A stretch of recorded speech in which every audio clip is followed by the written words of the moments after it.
In the Senate today, the pending bill continues to be the Stock Act, a bill that makes it illegal for members of Congress and their staff to trade stocks based on non-public information. They're in a quorum call. Writing about the debate so far this week, Manu Raju from Politico writes that Democrats and Republicans have proposed an avalanche of populist-tinged amendments and poison pills certain to become fodder for 30-second attack ads. On top of that, he writes, there appear to be growing reservations among senators over the potentially sweeping ramifications of the bill, a sign that the body was ill-prepared for the full-fledged debate over ethics and senatorial conduct that it now finds itself in. That from Politico. The House today gavels back in about 10 minutes, and they will take up a couple of bills dealing with the budget process. You can follow that on C-SPAN. Again, they gavel in at noon. On C-SPAN 3 at this hour, the Federal Reserve Chairman, Ben Bernanke, is midway through his testimony on the economic outlook for 2012. The Congressional Budget Office Director, Doug Elmendorf, is back on Capitol Hill for a second day, and their economic outlook and budget forecast, and that is online. You can follow that at cspan.org.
Be terminated. Without objection, so ordered. I ask unanimous consent that following amendments listed below be the only amendments remaining in order to the bill now before the Senate.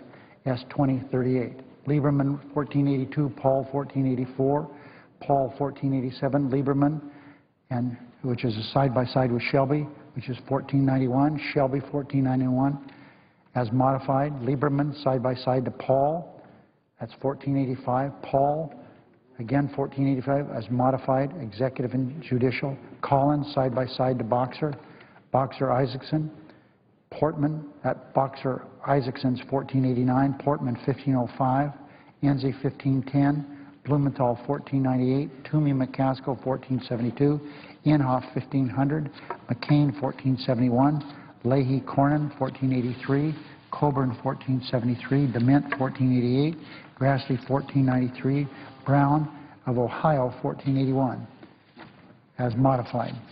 That all other pending amendments be withdrawn with the exception of the substitute amendment that the time until 2 p.m. be for debate on the bill and amendments with the time equally divided between the two leaders or the designees, that at 2 p.m. the Senate proceed to votes in relation to the amendments in the order that I've just listed.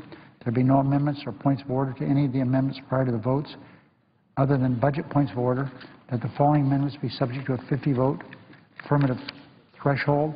Paul, 1487. Collins. 60 vote. Following amendments be subject to a 60-vote affirmative vote threshold. Paul, 1487. Collins side by side to Boxer, 1489. Boxer, 1489 as modified. Blumenthal, 1498.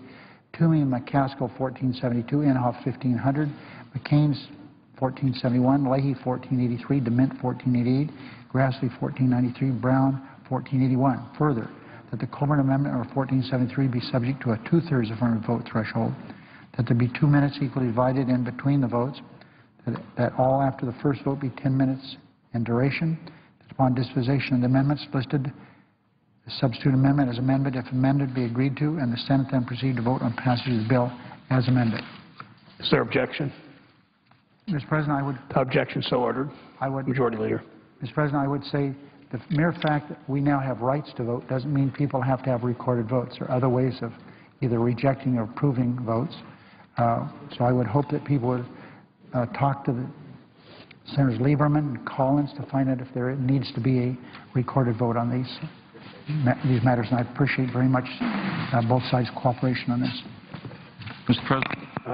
Morning business is closed. Under the previous order, the Senate will resume consideration of S-2038, which the clerk will report. Mr. President, Calendar number 301 S-2038, a bill to prohibit members of Congress and employees of Congress from using non-public information derived from their official positions for personal benefit and for other purposes. Mr. President. Under the previous order, the time until 2 p.m. is equally divided. The senior senator from Connecticut is recognized. I thank the Chair. You can see I'm eager to get going on the bill. I thank the Majority Leader, and I want to thank Senator Collins, Senator Brown, Senator Gillibrand, a lot of others who worked to get us to this point where we can do two things. Most important to us who worked on the Stock Act is that we're now in reach this afternoon of adopting a clear statement that members of Congress and our staffs are covered by anti-insider trading rules. And that we can also provide for fuller disclosure by members here, that it's more accessible to the public online. But instead of coming to a point where the system broke down again and Senator Reid was forced to file a cloture petition, we've worked out an agreement here. People were reasonable, and there'll be votes on a number of germane amendments and some that are not germane but have agreed to a 60-vote threshold. So this is the way I think the Senate is supposed to work. Some of these votes are going to be controversial, some difficult, but that's why we're here. And I thank everybody who was part of getting to this point. I note the presence of my friend from Massachusetts, Senator Brown, and I yield to him at this time. Thank you, Mr. Senator President. from Massachusetts is recognized. Thank you, Mr. President. I also want to stand up and commend the Majority Leader for allowing this process to unfold in a thoughtful and fair manner, the way it should be. We're starting the new year off correctly, allowing everybody to feel like they're participating in the democratic process, not moving for cloture, shutting off debates, filling the amendment tree, but actually allowing us to get, stay here late, work together in a bipartisan, truly bipartisan manner to work through the amendments, allowing me and Senator Collins and on their side, Senator Lieberman and Gillibrand, to call the individual members and say, hey, you've got 4 up. Really, what ones do you want? Is there some modification here? Can we combine amendments with other amendments that are very similar? This is how it's supposed to work. This is what I've been saying for the last 2 years and why I have continuously moved to work across the aisle to allow that democratic process to work. So I'm thankful that we're here at this point. There are some tough votes, but you know what? We're in the United States Senate, and we should be taking tough votes. That's why the people sent us here. And I'm thankful that we can send the message to the American people that we're trying to reestablish that trust that seems to have been lost with them by moving on the Stock Act. There are some other issues we're taking up, and I hope they're just as thoughtful and methodical and respectful. I hope we're going to be doing the postal bill next, It's something, once again, that Senator Lieberman, Collins, Carper, and I have spearheaded. We have a very solid bill. It's a good framework to start, and I'm looking for that process to be very similar. Because if, in fact, we allow it to move forward and everybody has their kind of say in their day in the sun, we can, you know, have that one good deed as we've done today, beget another good deed, and so on and so forth. And who knows, maybe we'll be in double figures in terms of the approval rating pretty soon. But I want to thank you for your consideration, and I suggest the absence of a quorum. Clerk will call the roll. Mr. Akaka.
Madam President, The senator from Hawaii.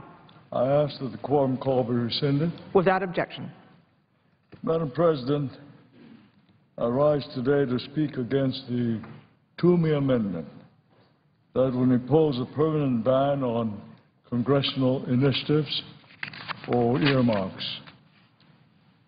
Madam President, the Constitution grants to the Congress the power of the purse.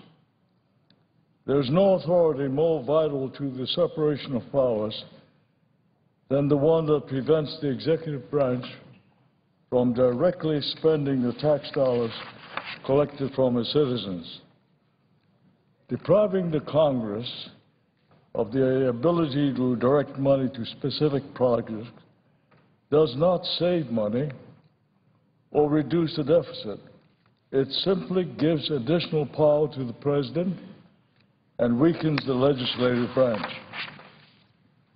Madam President, as I stated when I announced the initial moratorium on appropriations earmarks last February, I continue to support the constitutional right of members of Congress to direct investments to their states and districts under the fiscally responsible and transparent earmarking process that we have established. Madam President, Hawaii is a long way from the capital city. It is simply not possible for a bureaucrat here in Washington to understand the needs of my home state as well as I do. And I believe that such is the case with all 50 states. Each one is unique. Each one has individual challenges, and each one has issues that cannot be fully understood by civil servants located thousands of miles away. Madam President, this amendment has nothing to do with lowering the deficit. And let me state that again. Eliminating earmarks will not save a single penny in spending. It will simply take decisions that were rightfully made by Congress and delegate them to the executive branch. Madam President, in truth, this is a political amendment meant to give cover to those who seek to mislead the American people into thinking that earmarks are responsible for our current deficit, and that simply is not the case. Our deficit is driven by entitlement spending that is rising at a rate 3 times that of inflation, not by discretionary spending that is now capped at less than the rate of inflation. Our deficit is driven by the fact that revenues are at their lowest level in 50 years. A permanent ban on earmarks addresses neither of these matters. And, Madam President, finally, I note that my colleagues, that the voluntary moratorium in appropriations bill for FY 2012 was 100% successful, and the committee will continue the moratorium for FY 2013. Madam President, prior to the moratorium taking effect, the Appropriations Committee had to put into place a series of reforms that ensured openness and transparency for earmark requests. Every earmark request was posted online. Every earmark that was approved was listed along with the sponsor's name in committee reports and posted online. There were no secrets and no backroom deals. The reality is that without congressional earmarks, we find ourselves at the mercy of the bureaucrats to ensure our local needs are fulfilled. If we approve this amendment, from now on, earmarks will be at the sole discretion of the executive branch. Local needs will either go unmet or will be included through deals made between our elected officials and the White House or unelected bureaucrats. No longer will we show the American people what earmarks we are funding and why. Instead, they will be part of a trade-off between members and bureaucrats, a bridge in return for support of a trade agreement. By permanently banning earmarks, the spending decisions will move from the transparent process to discussions that are hidden from the public. So we face a choice between an open and transparent method for allocating targeted funding or one that will be done with phone calls, conversations, winks and nods. One method allows for accountability and another leaves us all at the whim of unelected bureaucrats. And so, Madam President, I urge my colleagues to vote against the Toomey Amendment. This amendment will serve to deprive the Congress of essential congressional prerogatives. It has no impact on the debt and is simply designed to give political cover to those who refuse to address the core drivers of our fiscal imbalance, lack of revenues, and ever-increasing entitlement spending. I yield the floor, Madam President. Suggest the absence of a quorum. The clerk will call the roll. Mr. Akaka.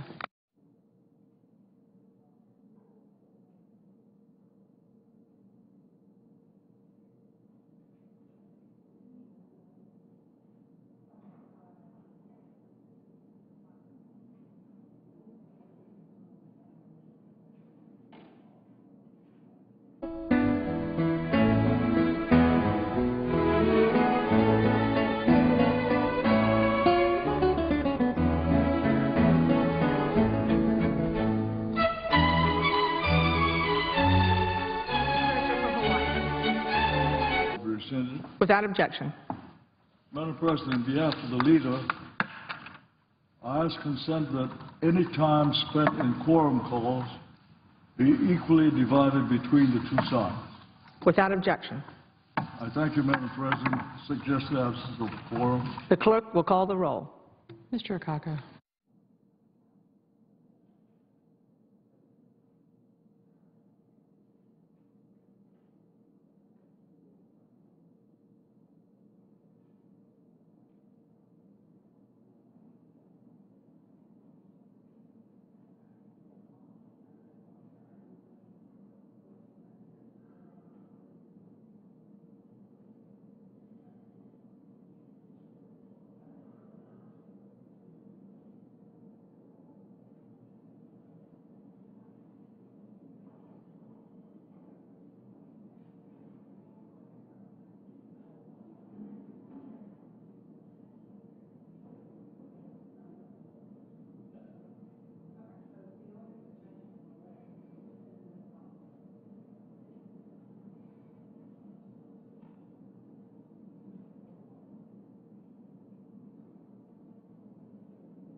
So the Senate gaveled in this morning at 9:30. They've been offering general speeches, but the larger agenda item is the Congressional Insider Trading Bill, known as the Stock Act. They've been working on that.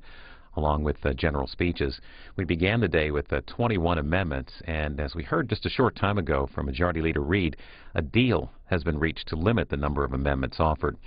Majority Leader Reid expected to hold a briefing on that agreement this afternoon, but we think votes on those amendments will begin this afternoon at about 2 Eastern, and they do expect to finish up with amendment vote today. The House gavelled in just a short time ago. Members will continue working on legislation to streamline the budget process, debate and votes throughout the day. You can see the House live on C-SPAN and, of course, the Senate right here on C-SPAN 2.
senator from Arizona. Thank you. Ask unanimous consent for proceedings the quorum call be dispensed with. Without objection.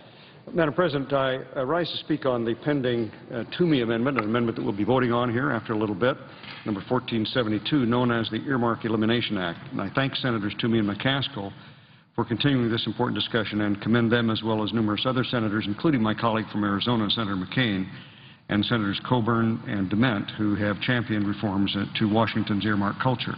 The concern, as noted by Senators Toomey and McCaskill, is that the earmark process lacks transparency and scrutiny. I support their efforts to reform the process in a manner that reflects the principles of our founders and the trust the American people instill in us to represent them.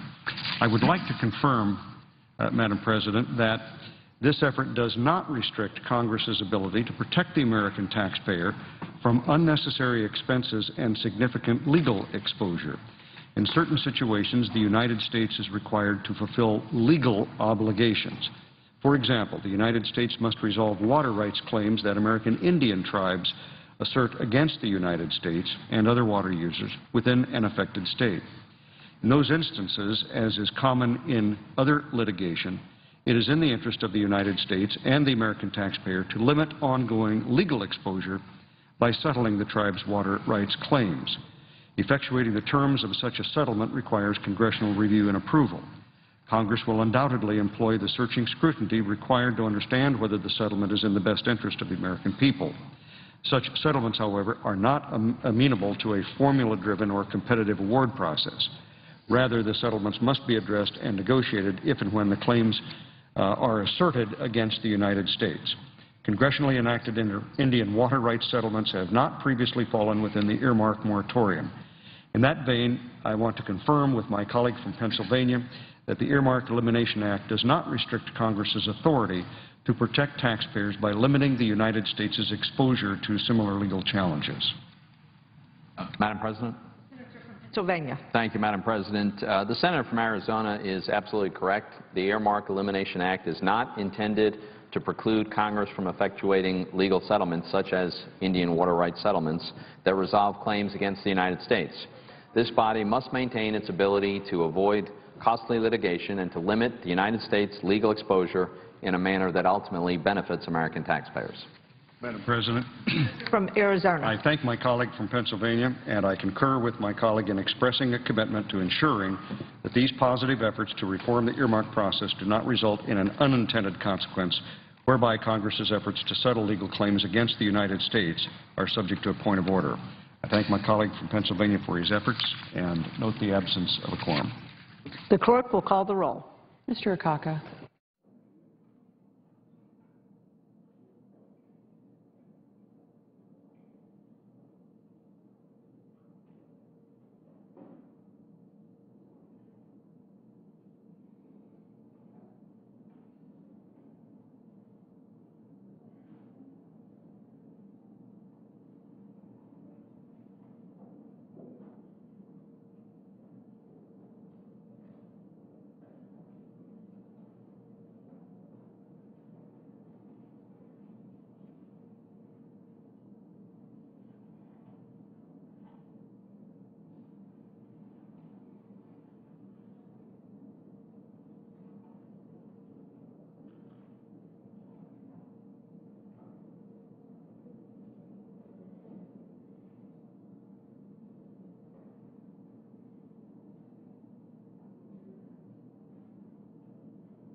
Well, along with offering general speeches, the Senate's been working on the Stock Act today, preventing insider trading by members of Congress and their staffs.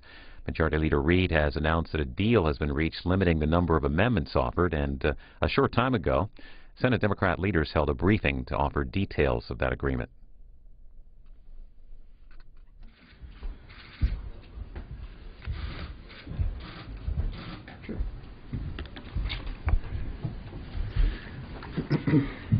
Thank you all for coming. We are very, very close to doing something so basic, so common sense, to begin to restore the public's trust and faith in our institution. I am very encouraged that we have found more to agree with than to disagree with, and that we can bring this bill to the floor for a vote today. I want to thank the extraordinary leadership of Leader Reid for putting this bill forward and having us have a chance to negotiate and look at amendments all week long. I want to thank Chairman Lieberman and Ranking Member Collins for their leadership. I also want to thank the leadership of my colleagues here standing with me today who have advocated so strongly for these reforms. Of course, I want to thank my colleagues across the aisle for their good faith and effort in working towards this end. We've tried to focus at the specific task at hand, that closing loopholes to ensure that members of Congress play by the exact same rules as everyone else is something that we needed to accomplish. While there are some amendments today that simply do not meet this test, there are others that will make this bill stronger, and I believe that the final bill will have significant teeth. This sorely needed bill will establish for the first time a clear fiduciary responsibility to the people we serve, removing any doubt that both the SEC and the CFTC are empowered to investigate and prosecute cases involving insider trading of non-public information that we have access to through our jobs. We are entrusted with a profound responsibility to the American people to look out for their best interests, not for our own financial interests. Let's show the people who send us here that we have come together to do the right thing. Today we are taking the first step, showing them that we are worthy of their trust. I encourage all of our colleagues to support this important bill. Senator Gillibrand, thank you for your leadership on this issue, and it's extraordinary when we start the week off with a vote of 93-2. That's unusual in the United States Senate when it comes to a motion to proceed, an indication of bipartisan support. I'm glad that we're going to bring this matter to close today. After 20 more amendments will be considered, all of which have been announced by the Majority Leader on the floor. All of them may not require a roll call for those who are looking at their watches and calendars. I think what it gets down to is very basic here. Some of us started in public life with people who were public servants and really focused on issues of integrity, and I was lucky to be with two of those people, Paul Douglas and Paul Simon of Illinois, who really believed in disclosure and ethics when it came to public service. One of the most fundamental issues and values when it comes to public service is you cannot look to enrich yourself because of that public service. And that's what this bill addresses specifically, so that the information which we receive, not available to the public, cannot be used in a fashion to enrich ourselves. That is fundamental. It will be stated clearly in this effort by Senator Gillibrand and the votes that we cast today. It's an important step forward in restoring the confidence of the American people in the United States Senate. Well, thank you, and I too want to congratulate and tip my cap to Senator Gillibrand. She recognized this proposal early on as the right thing to do. She's been persistent in trying to move it forward, and her persistence this week we've all seen. And she saw this through even when it looked like it could get bogged down in a sea of amendments, some relevant, many not relevant. And I think I speak for my colleagues when I say, let's vote already. The President wants this bill. Leader Reid does. Leader McConnell at least says he does. The public certainly does, and 93 senators voted for it on Monday. I think it's hard to think of another bill that was so non-controversial and yet has taken so much effort to pass. Republicans have said we need to extend the bill to the administration. We agree. But then earlier this week we were stopped from quickly voting on an amendment to do that. We had Republicans objecting to allowing votes on other Republican amendments. And then, even more worrisome, you have the House, especially Leader Cantor, being vague about whether he'll take this up when it passes the Senate, even if it covers the administration, which was his original objection. If you didn't know better, you'd think This effort by the Republicans to make never-ending so-called improvements to the bill was really just a clever strategy to kill it. You're seeing that dynamic in the payroll tax cut negotiations as well. In early January, the Republicans said they had learned a lesson in December and were prepared to quickly agree on an extension of the payroll tax. Well, they don't seem to be moving quickly at all. Many of the House Republicans this morning started debating the Boiler-Mac provision. That has nothing to do with the payroll tax cut and is a way to kill the bill. What the heck is going on here? They don't seem to be moving quickly at all. That's the problem. The Republicans seem like they want to kick the can down the road on the Stock Act. And they also seem to want to run out the clock on the tax cut for the middle class. Haven't they learned the lesson? Their obstruction, which they did more artfully last year, is now becoming clear to the public. Their idea of blocking bills with no fingerprints on them is gone. Everyone sees loud and clear what they're doing. If they actually support these proposals, they should start showing it. Well, let me add my congratulations to Senator Gillibrand for her persistence and getting this to this point, and to Leader Reid for his working to get us to this point where we're going to be able to pass this bill today. You know, everybody I talk to is surprised that this isn't already law. We all know that members of Congress shouldn't play by their own rules, and so as Senate Democrats, this bill was introduced as a simple, straightforward bill to preserve the trust of the constituents that we were elected to represent. It's the kind of legislation that should have taken about an hour. But we are here today finally to get it done, and I'm glad because I was beginning to think I was waking up on Groundhog's Day again and again to the same kind of things that Senator Schumer just talked about, amendments that were offered that were not relevant and being debated, and merely as a point of obstruction because of some kind of feeling that if we don't do anything, it benefits somebody.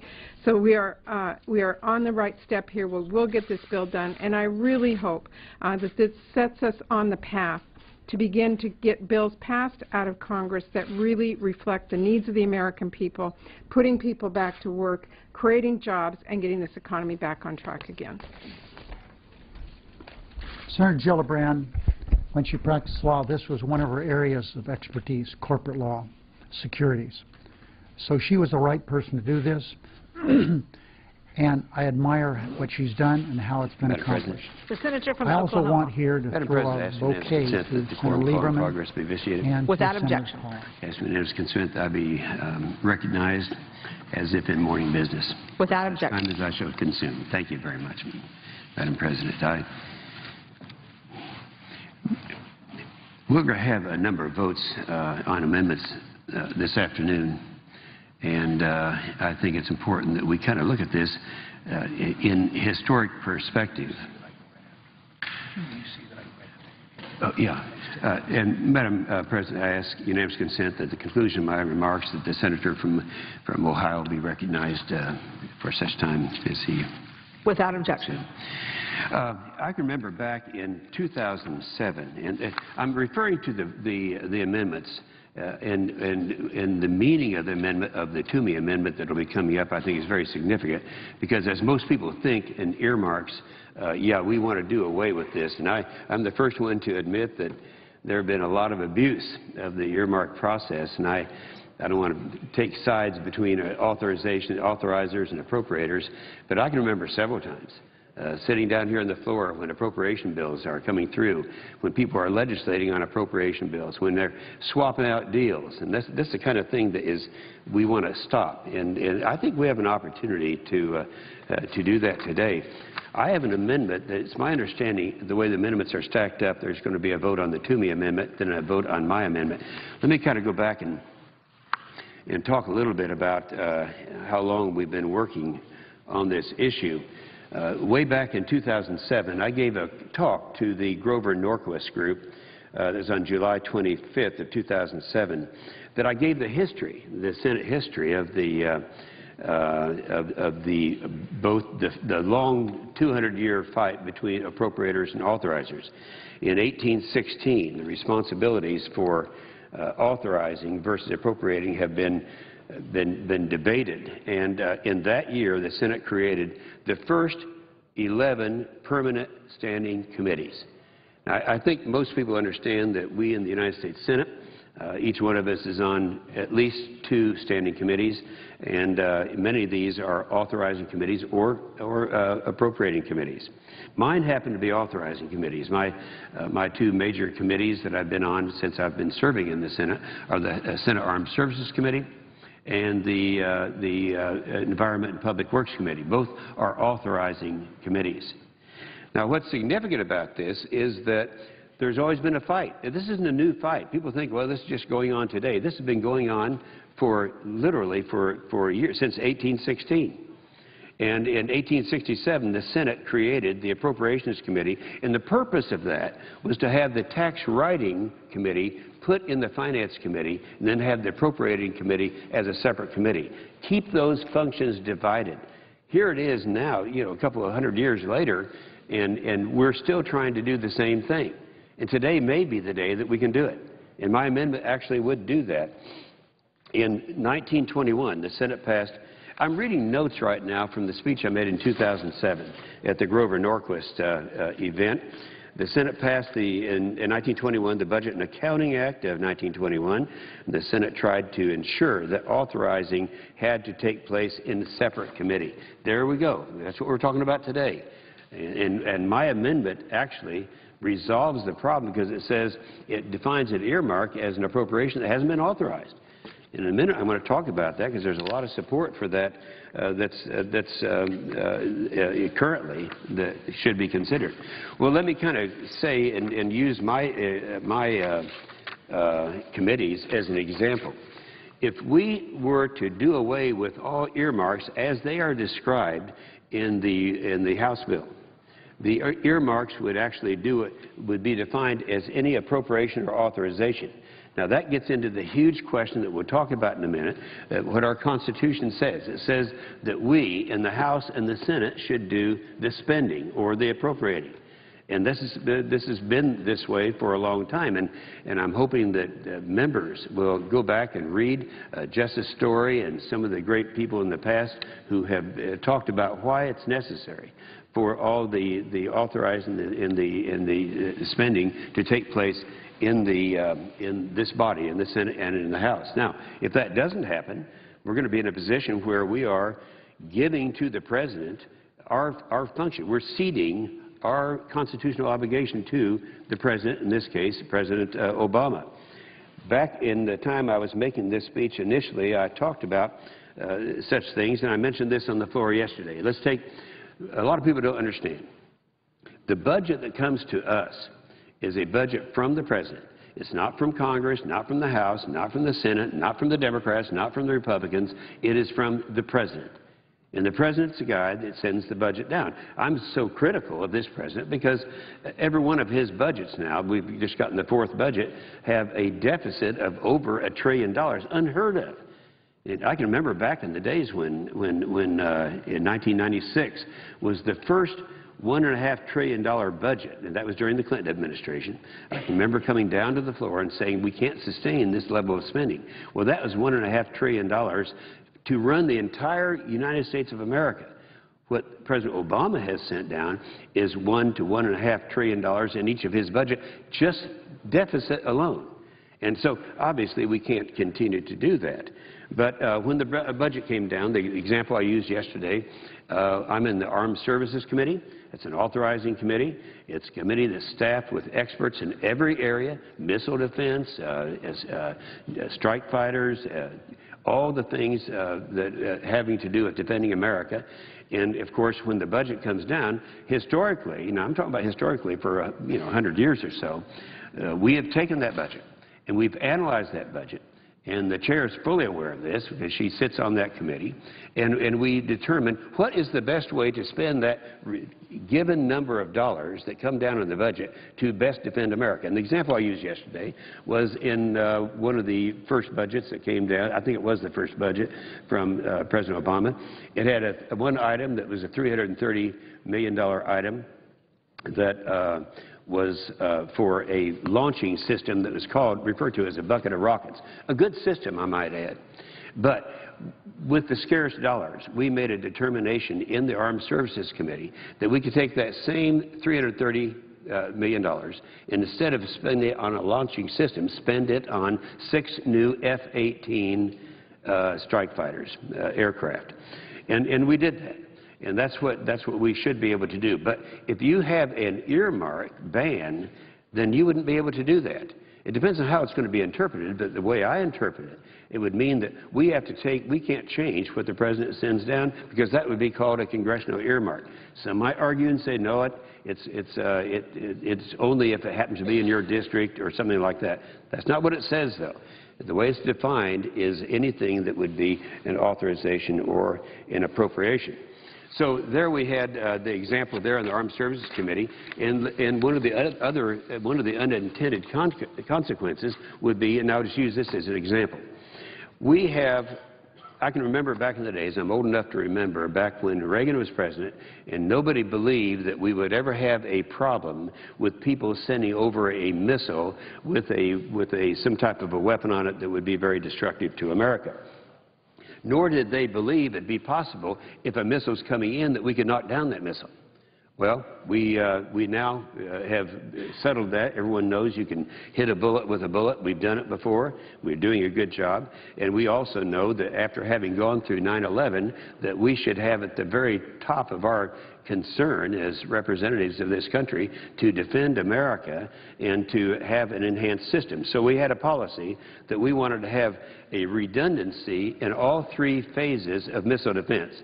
Now, missile defense, you have 3 phases: a boost phase, a mid-course phase, a terminal phase, and we want to have it. So when we are addressing that, if the President comes in with something that is not it doesn't follow that redundancy, it could be that we'd be in a position where we would not be able to do what's in the best interest of our country.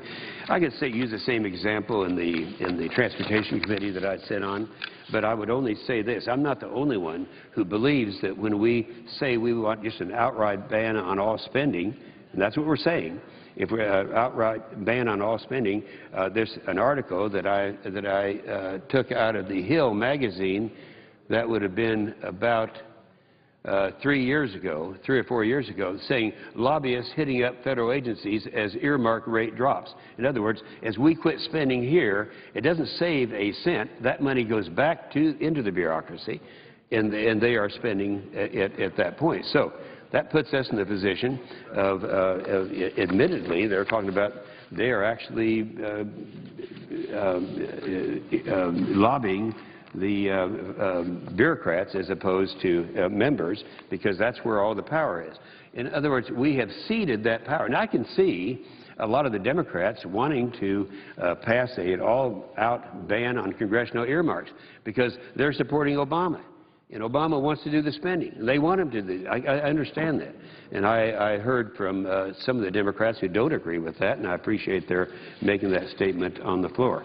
But I think as we address this, and we go back to things that we did on the floor a year and a half ago, this is November of 2010, we talked about the Constitution and how it restricts spending only to the legislative branches and specifically denies that honor to the President. And we take an oath of office, and I'm reading now from a statement I made on the floor a year and a half ago. We take an oath of office to uphold the Constitution of the United States. That means that we take an oath of office to uphold Article 1, Section 9 of the Constitution.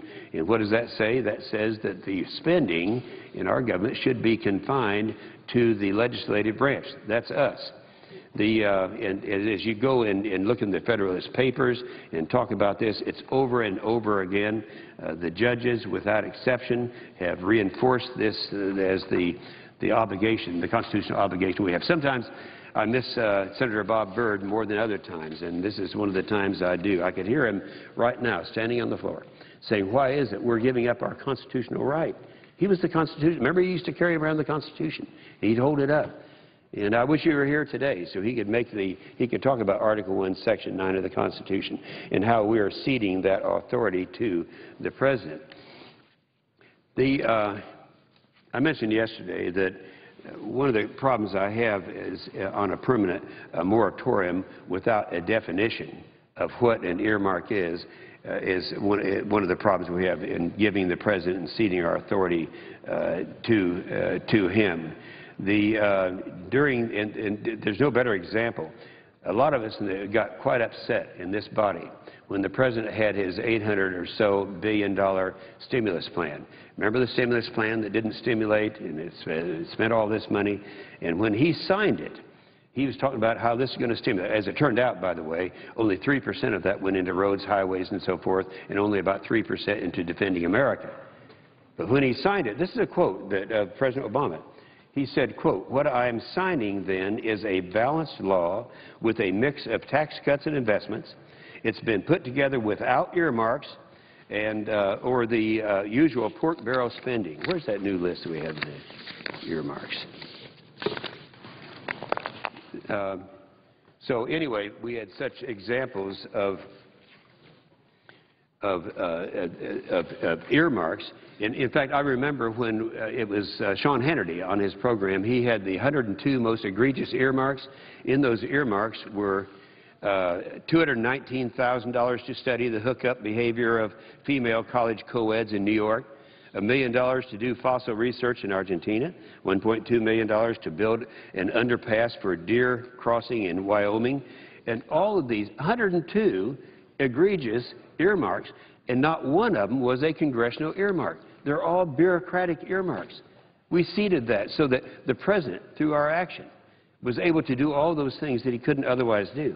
And I had a longer list that I asked to be made a part of the record at this point in my presentation of about 10 or 15 other egregious earmarks.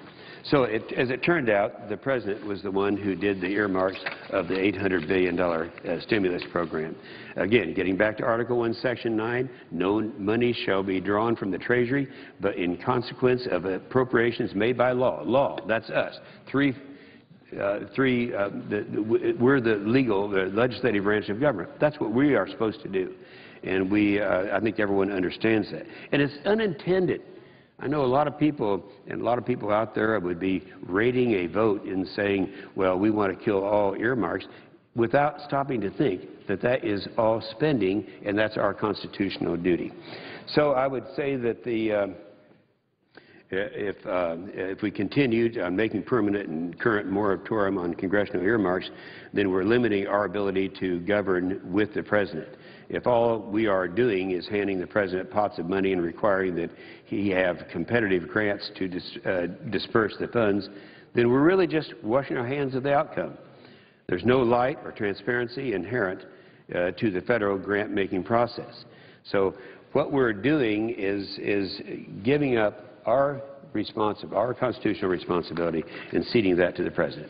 Now, it could be that things are going to be refined in further definitions, and I had no objection to that, but I'm just saying that we have one very simple solution to it. And when the votes come up today, I'm going to announce right now that if we don't have a definition of earmark, then I would vote against a permanent moratorium on earmarks, because that is our constitutional responsibility. Now, my amendment is a little bit different, because what I do is define what an earmark is, and an earmark is defined as an appropriation that has not been authorized. And I was very proud 2 days ago, Senator Toomey said that some earmarks ought to be funded, but they ought to be funded in a transparent and honest way, subject to evaluation by an authorizing committee. That's exactly what my amendment does. And I've talked to Senator Toomey, and I appreciate the fact that he is very open about this. I'll repeat that. Some things ought to be funded, but they should be funded in a transparent and honest way, subject to evaluation by an authorization committee. That's my amendment. A definition of an earmark is spending or appropriating without authorizing. And others, my junior senator last year, Senator Coburn, said, and I'm quoting now, it is not wrong to go through an authorization process where your colleagues can actually see it. It's wrong to hide something in a bill. Amen. I agree with that. And I said earlier, and I said yesterday, that I can remember Democrats and Republicans on consideration of an appropriation bill sitting on the floor swapping out deals, making deals back and forth. That's what we want to do something about. And this isn't a partisan thing. This is something that's been going on. And we have a way now of doing it. Senator McCain, he was kind enough to endorse a freestanding bill that I had that does the very thing of defining an earmark as an appropriation that hasn't been authorized. He said, quote, some of the earmarks are worthy, and if they're worthy, then they should be authorized. Authorized. There's the key. And Senator McCain is exactly right. If you authorize them, then that's the process that we want.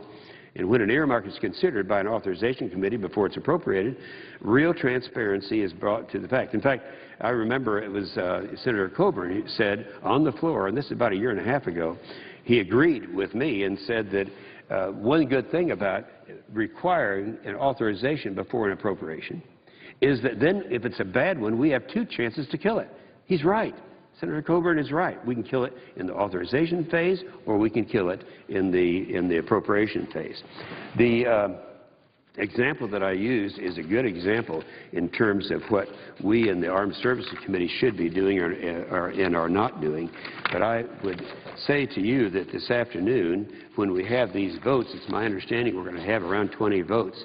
A lot of these will be voice voted, I'm sure, but the two votes that I'm concerned about are, number one, the vote on the Toomey bill, which I support it, but I support it if you can define it and make real transparency set in by having an authorization process in place.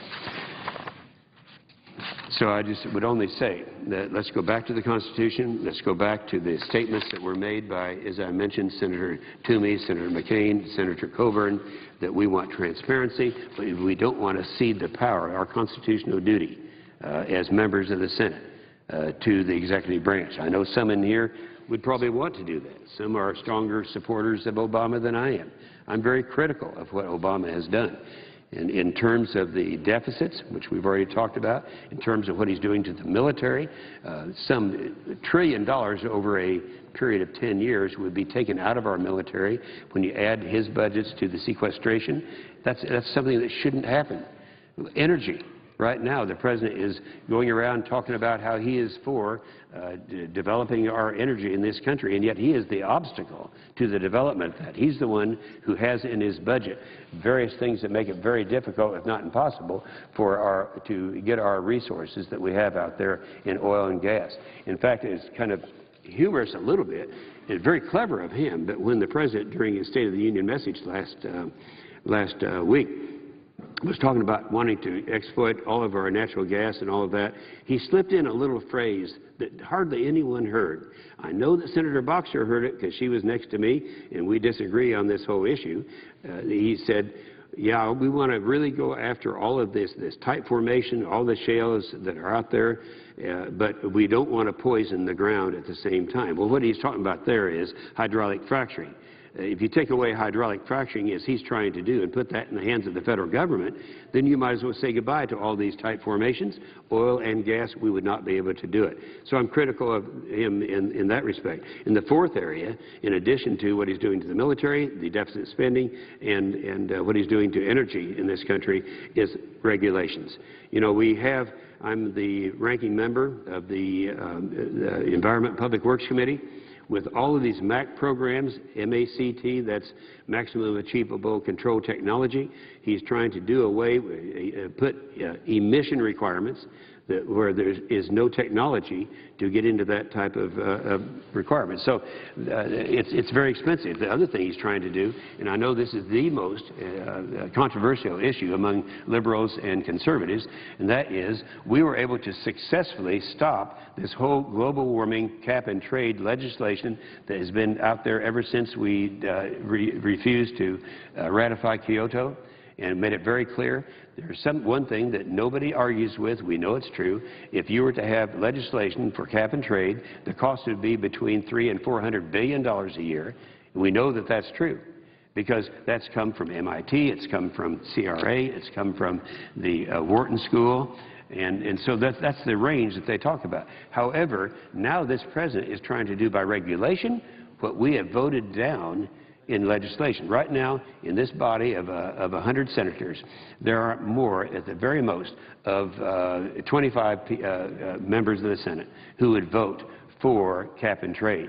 And yet he's trying to do that through regulation. And I have to say, that would be the largest amount of money in terms that would probably exceed the obligations that we have to pay back even the deficits that he's had. So we'll be talking more about that later. But the issue right now, of course, is the two votes that are coming up. And I would encourage us to vote for my amendment, which would define an earmark as an appropriation that has not been authorized.